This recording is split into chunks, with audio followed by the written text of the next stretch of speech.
And we're live. Hello and welcome to the floor for tonight's panel, The Fear of Reaching Out.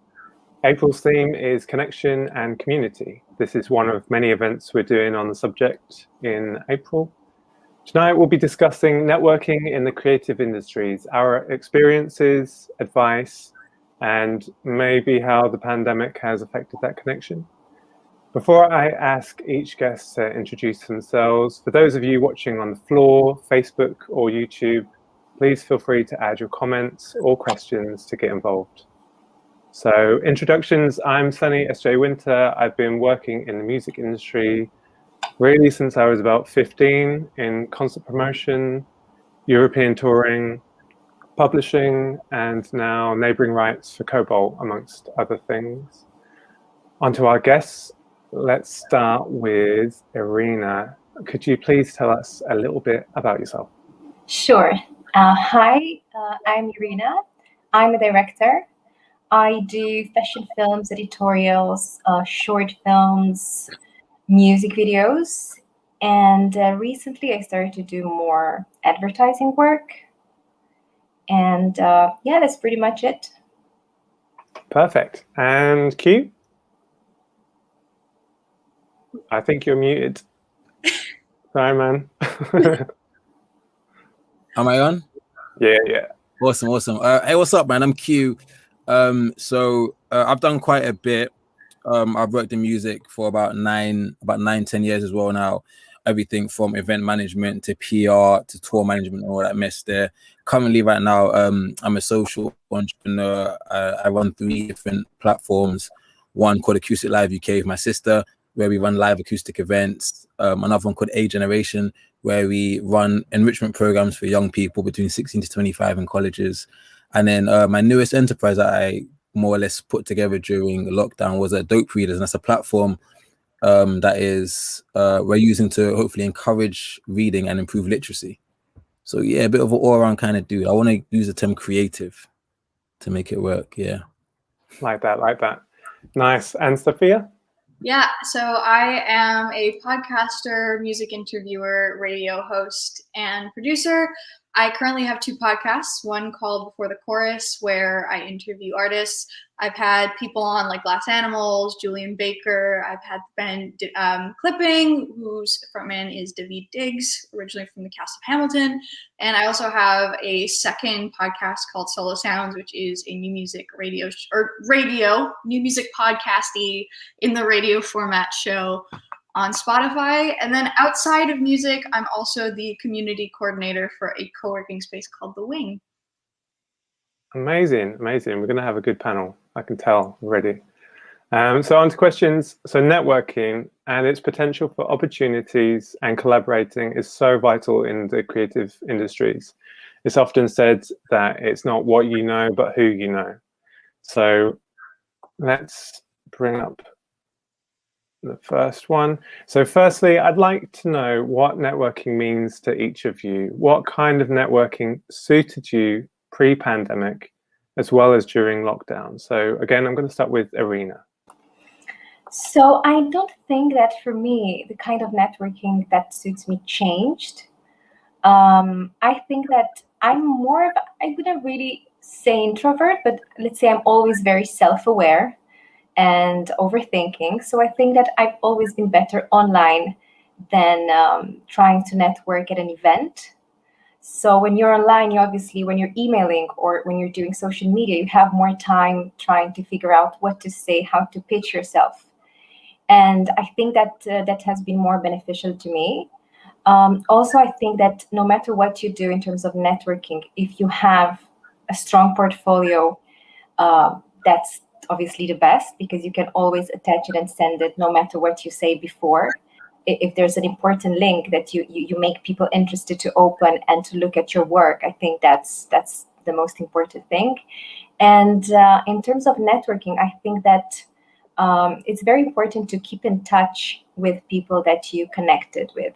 So if you accidentally or not accidentally meet someone from the industry that you're a part of, you definitely need to keep in touch with them, and you need to send them like follow-up emails, and always just send them your most recent work, even if it doesn't come natural. It's okay. And another thing I learned is that you don't have to take things personally. So if you have a list of, in my case, production companies and agencies that I was emailing, especially when I was in the beginning of my career, and not many replied, I was taking things very personally. But now, building my portfolio and of course having way more replies, I sort of understood that it's not about me, it's about the context. It's about where those people are reading the email or the message. It's about whether you fit or not, whether they like your work or not. But in the end, it's you just have to continue promoting yourself. Amazing. And Q, what about you? I'm unmuted, right? Yeah, you're good. Awesome. So I think networking to me, I look at it in sort of two ways, because again, I'm coming from a music background and music perspective, and that's how I've driven my networking forward. So networking in general is sort of like being able to expand your community or your connection with people and others. And then I think the actual label networking is in a sense of sort of being able to connect with people who you can help or help each other. So it's a way that you can progress to each other. So my style of networking before was very, I'm going to say this word very lightly, but I'm guessing everyone understands, it was very stalkerish in the start. So yeah, it was very much sort of like cool. So I'm a very much in kind of person. If you meet me in person, I believe I could sell water to a fish, like on the back of it, you know what I mean? But I need to meet you to be able to connect with you. So I'm a stalker. So it's a story I love. This guy called Ben Anderson, he runs an event called Musicalize. Ben's an awesome guy, and I was trying to get into events. I was trying to find out who he was, and I wanted to know him because I just knew that if I knew him, I would somehow get further on, I'll learn something. So I stalked him, and then I realized who he was going to be. Bought a ticket for the event, went to the event, bumped into him, and it was like, oh, I didn't know you were going to be here. Yo, I knew what he had for breakfast this morning before he even got to the venue. I knew his whole life that day. So with that, I was able to connect on a certain level and say, oh, I see from your page like this and that, you know what I mean? So aside from connecting on the basis of being it for networking, also, I believe when you're looking into it, so I want to be able to connect with you on a different level, because I feel like when you're networking and you're attempting to just connect for a sole purpose, it's not going to be authentic. It's going to be very difficult to get something to work. If I can't connect with you on a certain level, it's difficult to work. Do you know what I mean? So my form of networking is connecting. Do you know what I mean? I'm blessed enough to say that a lot of people I've networked with after certain things are now friends. You know what I mean? They've been friends now, so it's an easier way to say, yo, listen, I have this idea. What do you think? Let's have a call. Do you know what I mean? So again, my networking style is very personal, but at the same time, I sort of have to map out who and why at the start, just so that technical bit is there, so I understand I'm not doing things for the sake of doing things as well. I'm very technical and very sort of pragmatic in certain things, so that's how I look. That's how I see sort of networking and how I would approach it. Do you know what I mean? For example, I've Googled all of you in this conversation already. I know everything about all of you already. I knew about the podcast. I knew about the brand. I knew everything. I'm like, okay, cool. Let me just sit back, do the research, and then I can connect with the people now, because I feel a lot more sort of, okay, I know you guys now. Even when Sunny, so in case you didn't know, Sunny messaged me before and was like, yo, Q, man, what should we talk about? I was like, that's so sick, that connection is, and that's networking off the back. Do you know what I mean? But yeah, that's me. That's how I see it. I hope that answered the question. Definitely. I think there's a lot as well with networking where, and we'll come on to sort of, people who might be shy and introverted and everything. It's almost like that feeling that this is the route to network. You have to do this way and stuff. Yeah. And I think if you put yourself out there, if you kind of active listen to people, or just do your research as you have, there is always something that connects us all. And I guess it's just finding that. So amazing. So Sofia. Yeah, actually, Q said something very similar to what I normally tell people. My biggest advice for people when they're networking is don't be an asshole, and be good at what you do, because good people who are good at what they do want to help other good people who are good at what they do. So, I mainly network through friends as well, because I consider a lot of my contacts friends. We know each other on that personal level because we're all really genuine people. And the other nice thing about networking that way is because good attracts good, you kind of end up following a stream of really wonderful people rather than kind of getting connected with the wrong ones, which is something I've been very fortunate with. And also, so I kind of say I'm like a serial extrovert with social anxiety, in that I love talking to new people. I love networking, but if I don't have a direct reason to go up and approach someone, I completely freeze. And it's not a, I don't feel that you're useful. It's a, I am scared to talk to you because I don't know how to start this conversation. So by creating a network through friends and, you know, things kind of happening more organically, like for example, I'm trying to think of, actually, yeah, perfect example. I was at South by, the last South by that could happen before, you know, the world shut down and stuff. I had a bunch of mates that were over from the UK. And so through them, I met other bands and I met managers and I met all these different contacts. And I left South by with a huge new group of friends and new group of contacts, just because we could all sort of vouch for each other and be like, hey, this person's good at what they do and they're a nice person. So that's the main thing. And then also, like, especially now with COVID, also because I live in Dallas currently, thus it being a little brighter where I am, a lot of my networking is a little bit international right now because this isn't really a hub where I live. So a lot of it is a kind of a mix of reaching out through LinkedIn and Instagram. LinkedIn's really hit or miss because some people don't check their messages very much, but it can work. One of my contacts used to be Cheryl Waters' producer on KEXP, and I met him through LinkedIn, and he's since like keeps texting me like whenever there's job opportunities and stuff. But mainly, I would say if you want to casually reach out through social media, kind of more cold reaching out, Instagram can be a really good shout. That's really good advice as well. I think it's funny as well because I think social media, you know, people go on there and they message people and everything, and you kind of forget that that is the connection. That is what we, you know, fair enough, pre-pandemic we would do it perhaps face to face and all that, but it's all the same. And I guess it doesn't matter, whatever suits you, there is always a way to network. And I guess going on from that, maybe coming back to Irina, what kind of people do you want to connect with and why? Because I think that's, you know, it's so easy, especially some of the networking events, you might go there and it feels like you're collecting names. It feels like you kind of, you know, you feel like you're doing things, you have to do this thing. But a lot of it's trying to remember, you know, what do you actually need from it? So yeah. Oh, I think you're muted. Sorry. So I was just listening to what everybody was saying, and I was thinking that it's obvious that you invited two people who are great with networking and me, so we can balance things out. I think that in the beginning, I really wanted to get work. So I was focusing on people who could offer me jobs or projects. I think I also wanted to add that it's very different. So in podcasts and music, things are very different than in video, because I don't know, it's just the network of directors and producers and cinematographers different so much, how they get to know each other. I think in music it's a bit nicer and it's smoother than in production. Yeah, I mean, probably I don't know that side quite well, but in production it's quite fierce. So I think that I really wanted to meet before people who would support me with like paid work. And now I'm way more focused on meeting people who I can work together and make creative work. So people who are creative and people I can collaborate with. So I don't look that much as in people who could offer me jobs. So I don't know, agents or people from advertising. I look more for people from the same industry as me.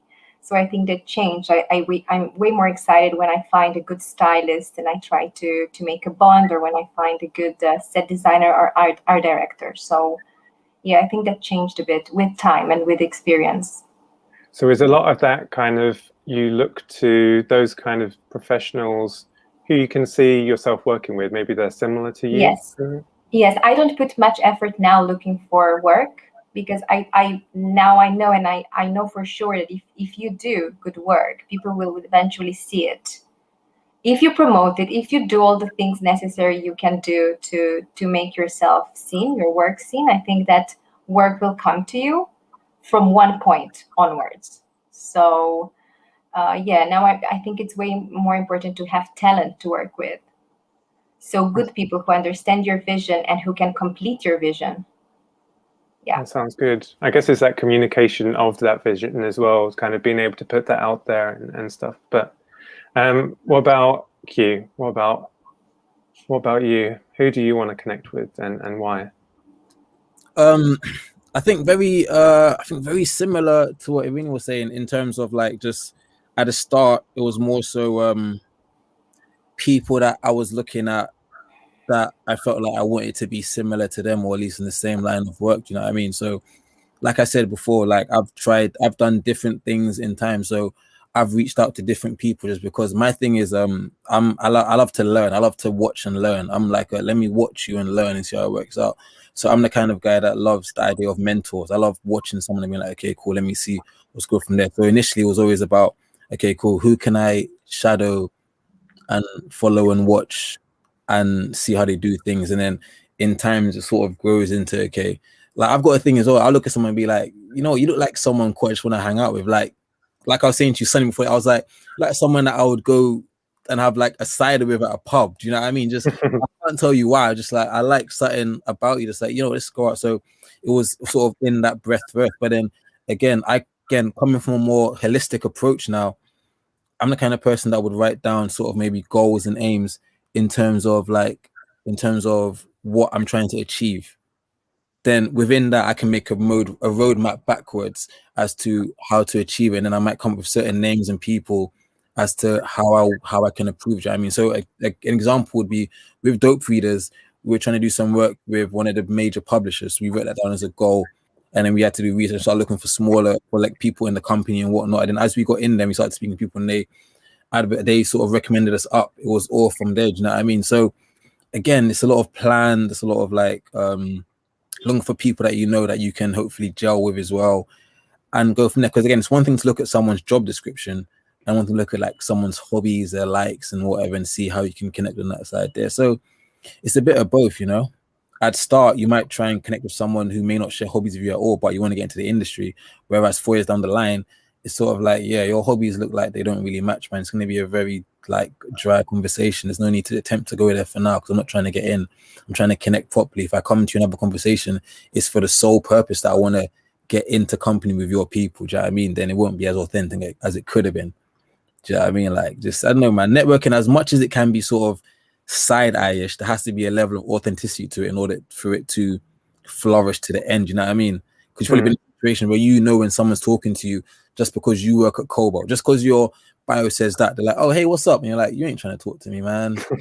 Like, you just saw the profile, you saw the app, and you want to have a conversation. Like, you want to see how you can get in. Do you know what I mean? You can feel it in your heart when someone's like, nah, they're here for one reason. After they get that conversation with me, they're out of it. After they get that email from me, I won't hear from him again. Do you know what I mean? It's just something in your heart and your gut that you know as well when you're networking. Do you know what I mean? But again, it's different levels, like from the start to like the end and the middle bit as to who you're connected with. But again, it always starts with people that you may want to get in company with. Then it goes to people that you want to connect with, people you see as friendly. Then when you're at a certain point, it's just, you know, I want to connect with just good people. Do you know what definitely. I mean? Good people in general, man. I think it's different levels, different stages you want to connect with different people. Do you know what I mean?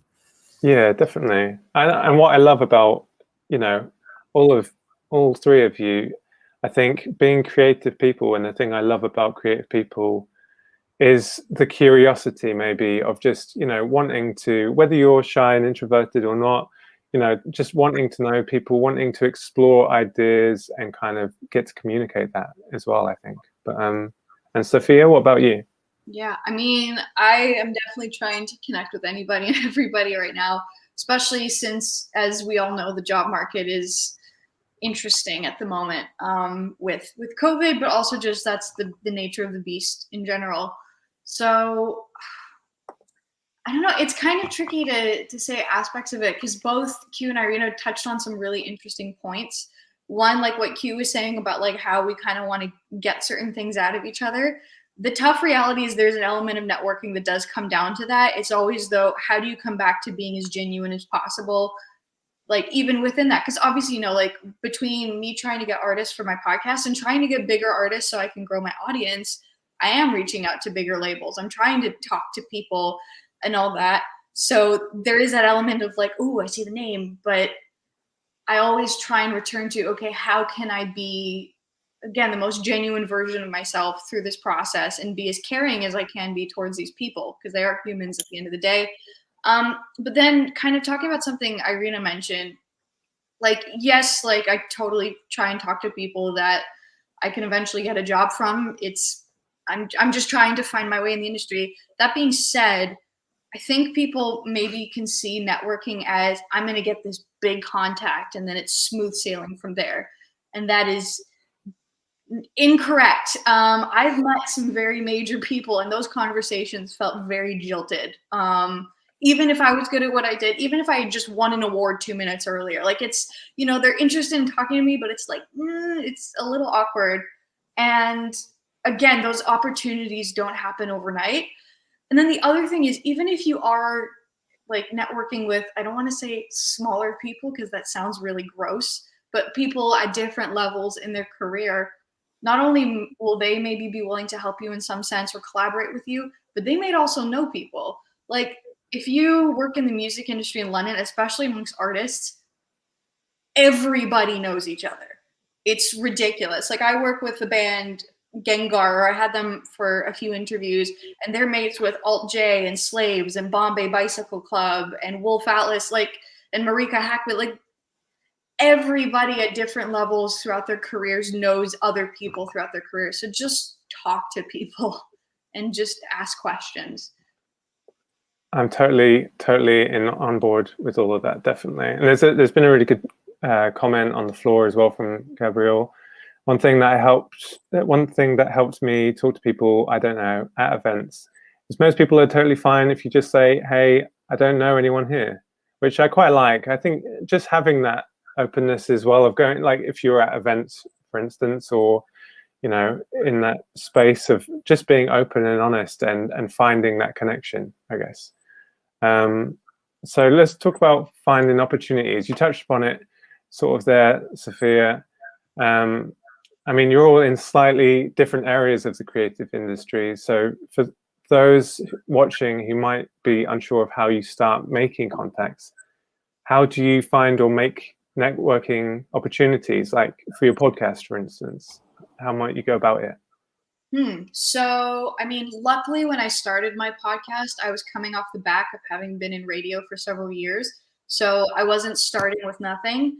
I will say, before I kind of explain how I do it with the podcast, kind of rewinding a little bit, something that can help. Especially if you're in the radio and podcasting space, if you can be part of community radio or part of a collective, or more importantly, if you can be part of student radio, if you're in university, oh my God, do it. Because one, having a name behind you, as much as it's frustrating that, even if you're good at things, if you don't have some degree of clout, it might not pick up where you want it. Just again, having that name that already comes with some context gives you a base to start off of and gives you a sense of credibility. And again, if you're a student, university radio is the best thing for that, because you don't need to have a CV ready. You just show up and you start. And to credit, shout out to my friend Scott Hasty. I always say his last name wrong, and he gives me a lot of shit for it. But he runs the Student Music Network, Student Music Network. Again, I'm forgetting all of my acronyms. It's been several years.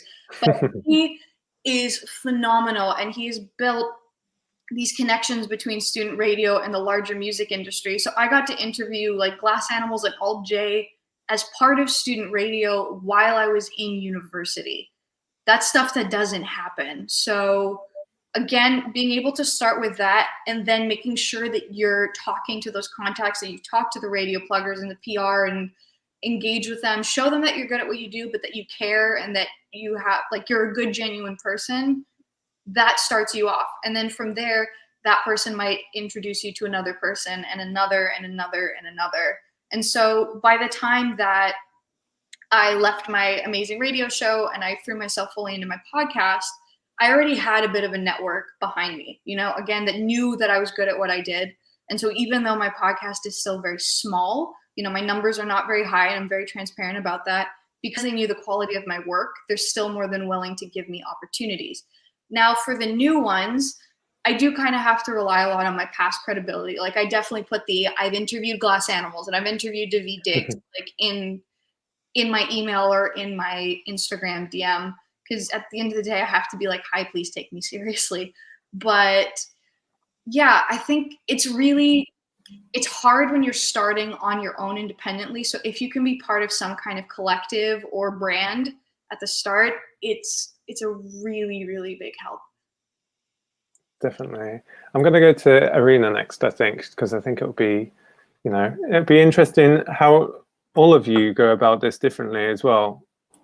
Yeah, well, I was just remembering while Sofia was speaking that when I moved to London, so I graduated Goldsmith, and just after graduation, I started to go out to networking events with my friend. So we were both quite new, and we were going to the weirdest networking events we could find online. So I have so many ridiculous memories. We were so out of place. Like, it was definitely not a place for us, but we kept going. And I think the good part is that I learned how hard it is to get into the right groups of people. By right, I mean just good for you, where you can like truly network and meet people who can work with you in the future, or you can like help them back. But I think that, I mean, it's quite different here because in video, it's all about getting paid work. So it's just sort of like the competition is just ridiculous in terms of who gets to do the best work, in a way that who does, for example, music videos for the greatest artists, for the artists everybody wants to work with.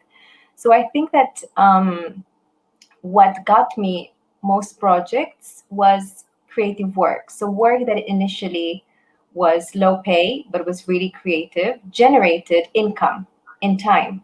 So people saw my collaboration I had with different artists or designers, and based on those really like low pay and those projects, I had like big trouble with budgeting and with trying to get equipment and putting everything together. Those were the projects who got me the best paid work. So I think it's interesting, and it is about network, because it's all about reaching out and talking to artists and musicians and trying to get more work and get your work seen.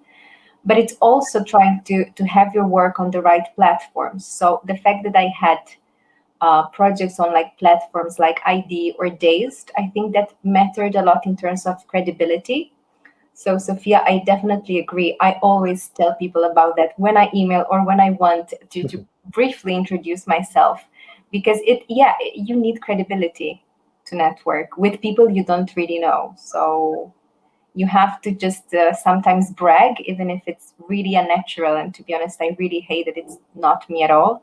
But I have to drop names and like platforms and look what I did. And look at my work. This is me. Hi. And you have to be pushy. And it's not my favorite part. That's fair. It's got to be done though. And Q, what about you? Can you give me the question again, just a brief one again? I feel like I remember it, but I need you to. Yeah, I guess just how do you find and make networking opportunities? Because I think what Irina was saying. I guess part of it is sort of understanding who the gatekeepers are in your aspect of the creative industries and stuff like that. But how do you go about it? So again, it's like in relation to my last point, whereas I try and work backwards at times, and in terms of like I look at where I want to be, and then I find a way to get in. Again, LinkedIn is very good when it comes to certain things, but again, like Sofia was saying, it's very hit and miss in terms of people actually replying to you. I wanted that, but when you do reply to you, it's a good opportunity, it's a good situation there again. So one thing I have to say when it comes to this is, how do you find and make, is that with me, like it really comes down to as well, like I'm very much in your face, man. So I'm gonna be up in your DM and your email on some stuff. But the thing is that before I get up in there, it's like, again, like this is how programmed I am. I already know what I'm coming to you with. So I've said the first hello, whatever. After that, I already know the project I want to pitch to. I don't know how much I need. I already know who's involved. I know everything. So it's almost like an elevator pitch in the DMs. You know what I mean? It's like, cool, I've got 2 messages at most to go through from there and go, and then we have to go from there. Do you know what I mean? So I think it's looking out for, again, your industry as well. Like I do a lot of research on people in general. Like That's why I say the word stalker, but it's not stalker, but it's just understanding who is in these cycles and scenes, and just to make sure it's not mad stalker levels. Like we're using like music news as well to check out who's been employed where, who's done what. You're like, oh, okay, cool, that person moved to that's sick. You know what I mean? It's sort of like there. So I've got like a list. You know what's really good? Twitter have like the list option. I got like a list where you can sort of pick and choose who I want to keep watch of. Or same thing, I've got like on Instagram, I've got like saved tabs of people that, okay, cool, I want to watch them and see what's up. There's even situations where people who you look at and you're like, you know what, I can tell that you're going to be an amazing person. With that said, I'm going to watch you regardless anyway. So I think it comes down to like just knowing your industry and looking from there. Do you know what I mean? So again, like I've done so many different stuff. So I've had to look in the touring industry. I can tell you names of people in each industry who I think are cold because I've had to reach them. So for example, touring industry, I look up to a guy called Trevor Williams. Trevor Williams looks after Stormzy, you know. That's his tour. I see him, like I've known him for a while. He's like the guard when it comes to it. You know what I mean? I've got, when it comes to sneaker platforms like King of Trainers, like I had to research and meet him. Meaning all these people are friends I can call up now and say, yo, I need advice on this and that. But again, it started from there, man. And sometimes I was just showing general interest in that activity. I loved events. So I was talking to him and I was like, yo, tell me how you started, how you got there and there. And then one secret is people love talking about themselves, man. Get someone talking about themselves, yeah, and you can get whatever you want after maybe 10 to 15 minutes because you've made them feel so fresh. Like, what do you do? That's incredible. That's great. Like, just then after that, they're like, yo, he's looking up to me. Like, people have used it on me so many times. I'm like, I'm end up giving away stuff for free. I'm like, they really just get me.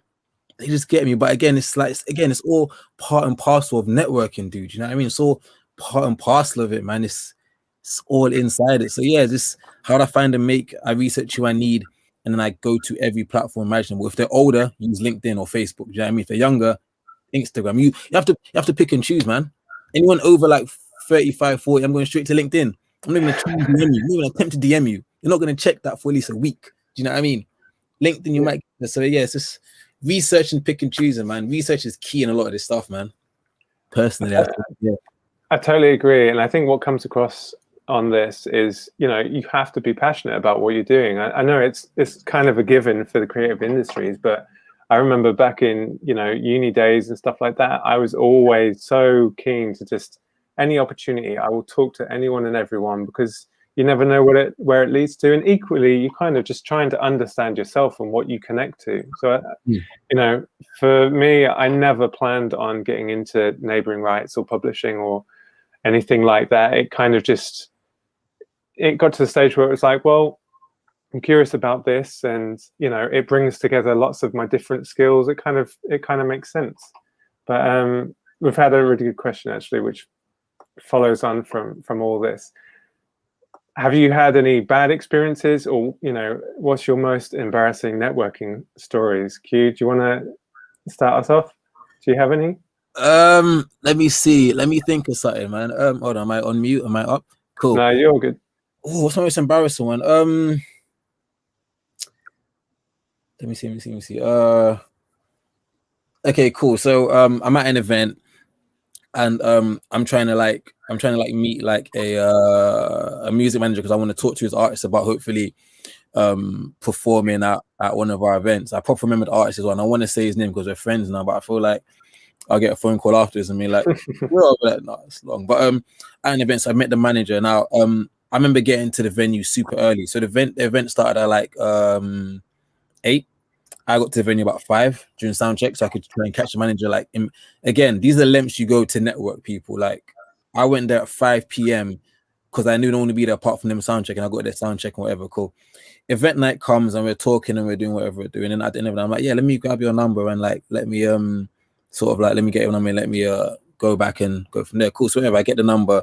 Cool. Now on the same night again, I need to get the disclaimer out that I was pretty young at this point in time, so it was pretty new in the situation. So the same night, I got like another phone number as well of like, you know, a lady companion, because you know it was an event night, and as you do whatever you do. So now I've got the phone. I'm like, cool. I need to text the manager to tell him that, yo, safe working with you. Let's get something popping off. I need to text the girl something extremely crude because the whole night has been a crude night. So let's go from there.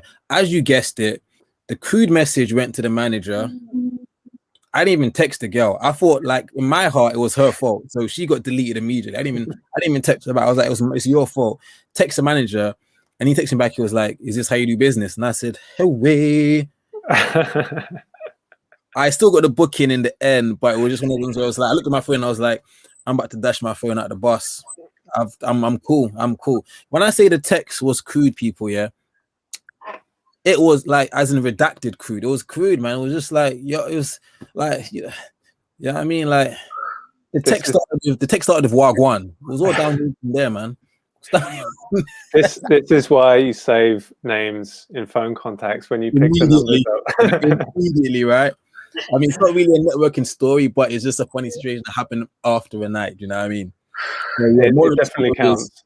When you get the details, right, save them immediately and keep it separate to any other numbers you get that evening if you're, in that way, in it. But yeah. That's some good advice, to be fair. Hopefully that won't happen again. Really, man. Irina, what about you? Do you have any, I guess, sort of, it could just be bad experiences or times where you, it didn't go to plan. I don't think I have a specific story, but I can remember the feeling of going to a networking event and just not talking to anyone or trying to initiate a conversation and just having very cringe moments of awkward silence or just realizing you shouldn't be talking to that person, and that it's a whole feeling that I can live right now, just remembering the networking events I was going to in the beginning. I mean, you might find it relatable. I don't know if you were going, or maybe it was just me going to weird networking events trying to find the next project. But no, I don't think I have a specific just weird dialogue, like very awkward moments of not talking about just weird stuff, and then not knowing how to end the conversation and just continuing it by default and ended up talking about dogs.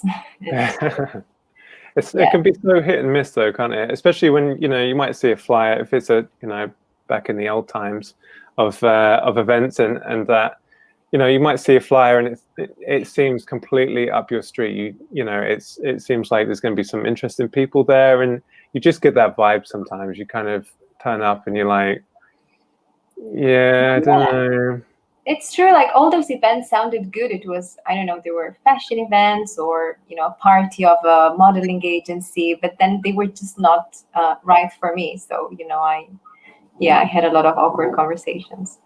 That's fair. And Sofia? Yeah. Luckily, I haven't sexted anyone after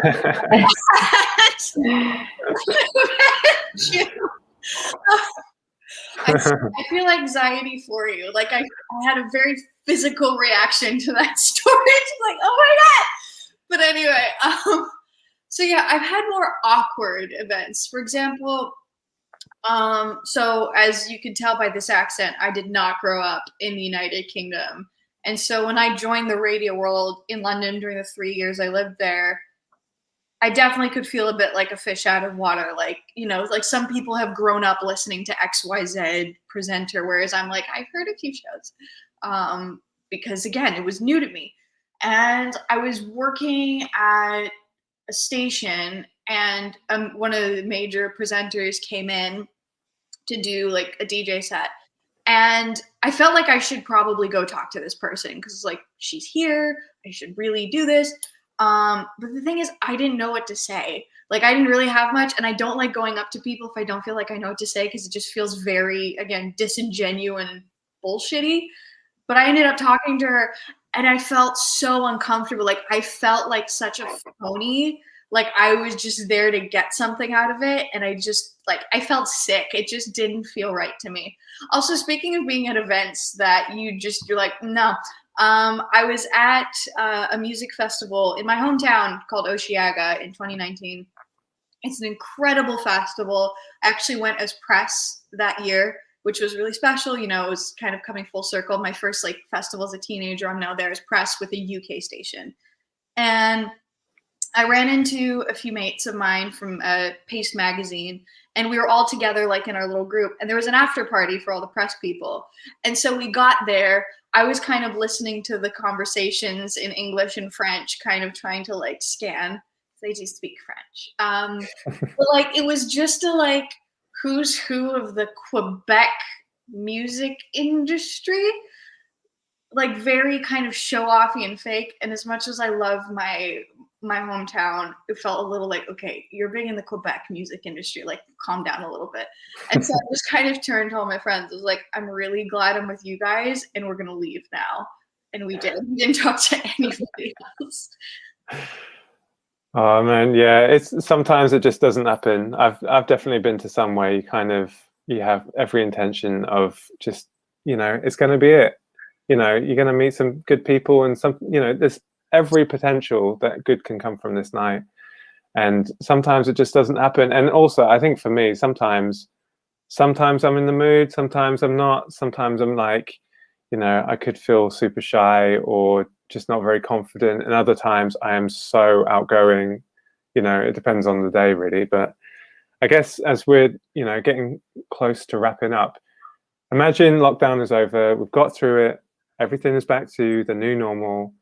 What would you do differently when it comes to networking? And I'm going to start with Sofia on this one. What would I do differently?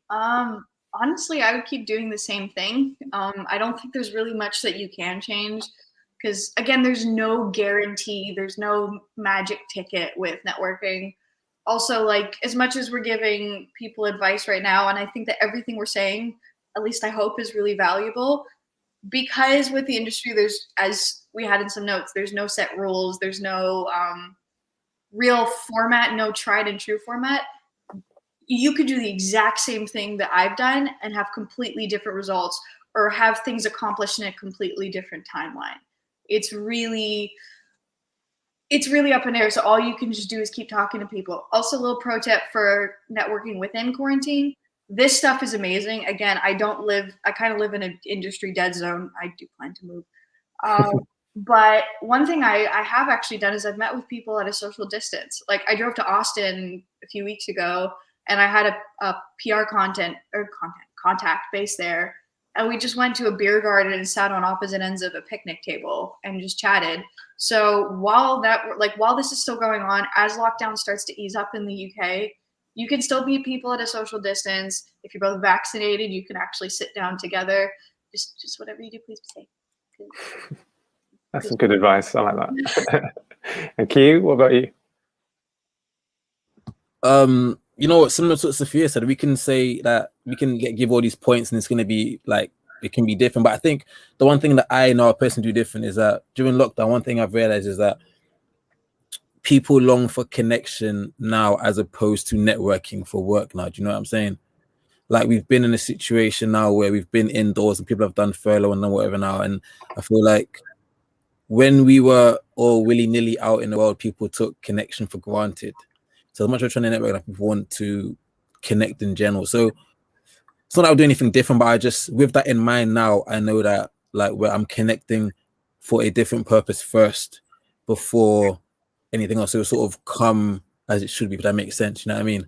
Also, just to add some tips as well, I was never the best networker, whatever. I've got a lot of contacts now, but I have to attribute it down to like one thing.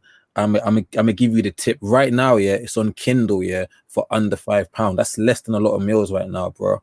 But see this book here, Dale Carnegie, right? How to Win Friends and Influence People. Right here. Can you see the tabs on this ish right now?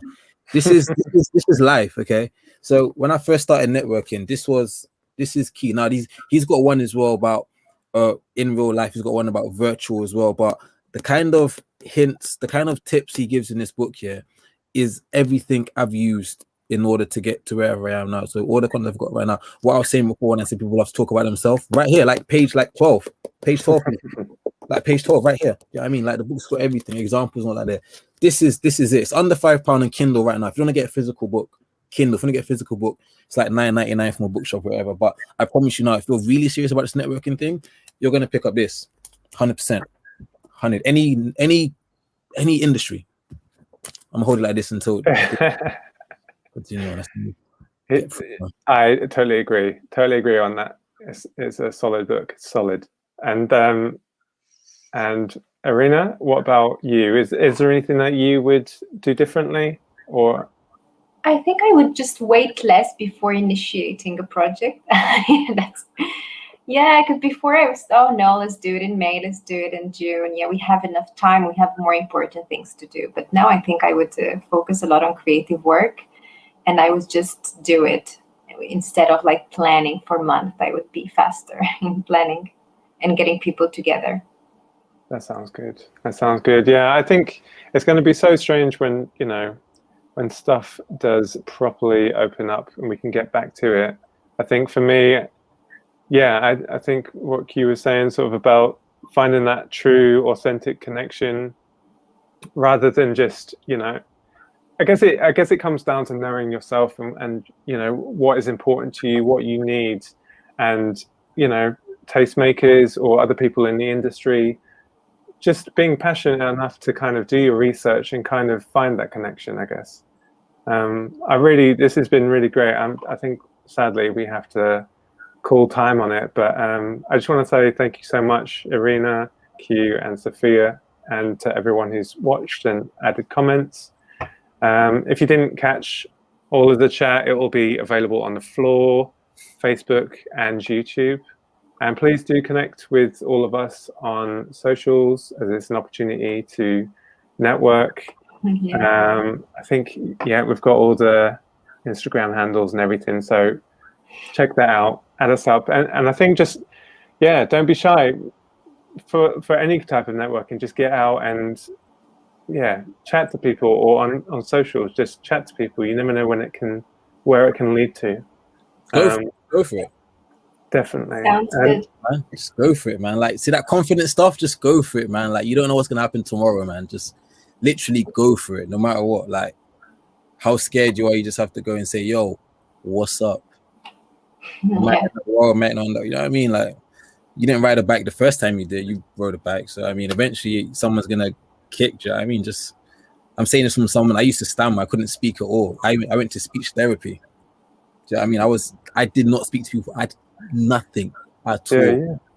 It's a building game, man.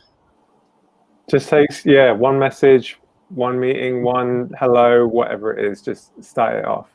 But thank you so much for your time, all of you, and all that is left to say by that book. All that is left to say is have a lovely evening and see you next time. Thank you. Thanks for having us. Bye, guys. Bye.